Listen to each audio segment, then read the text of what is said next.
The latest Kling 2.6 motion control pushes AI motion transfer to a whole new level. It lets you apply movement from a real video onto a still image, something that was possible before, but never with this level of precision. What truly sets it apart is its ability to capture complex actions, going beyond simple motion to preserve fine details like gentle head movements and natural hair flow. In addition, Kling accurately follows the original camera motion, making the final output feel lively and cinematic. All of this happens with minimal visual artifacts, resulting in clean and realistic videos.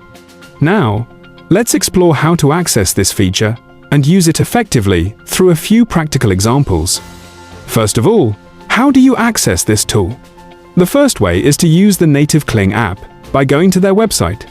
I'll leave links to all the tools, images, and videos used in the examples in the description so you can download everything from there. Once you go to the Kling website, the good part is that you can use it even on a free account. When you sign up, you get 166 credits completely free every month. From there, go to the video section, open the drop-down menu, and make sure you've selected the latest 2.6 model. In the submenu, select Motion Control. Next, you add your performance video and then add your character image. That's it. The second way to access motion control is through all-in-one AI apps via the API. My favorite is Higgsfield AI.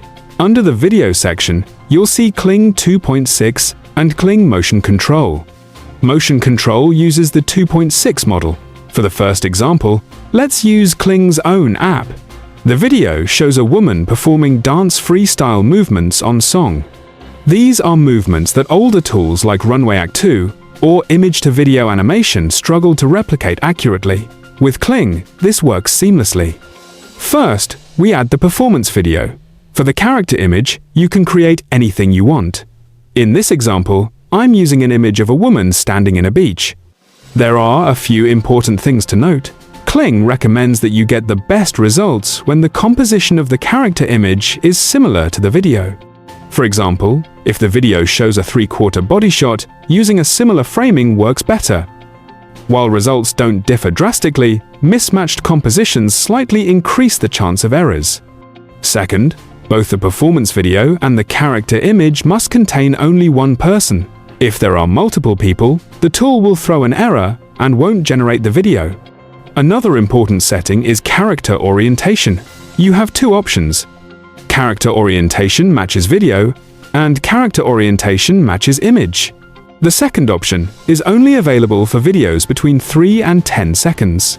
If you choose character orientation matches video, which is selected by default, Kling forces the starting pose of the character image to match the starting pose of the video. This is recommended, especially for complex movements, because it produces much better results.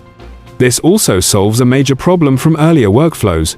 You no longer need to generate your character image in the exact same pose as the video. Kling handles that automatically. The other option keeps the original image pose unchanged, which often causes mismatches and poorer motion transfer. In most cases, you should stick with the default option.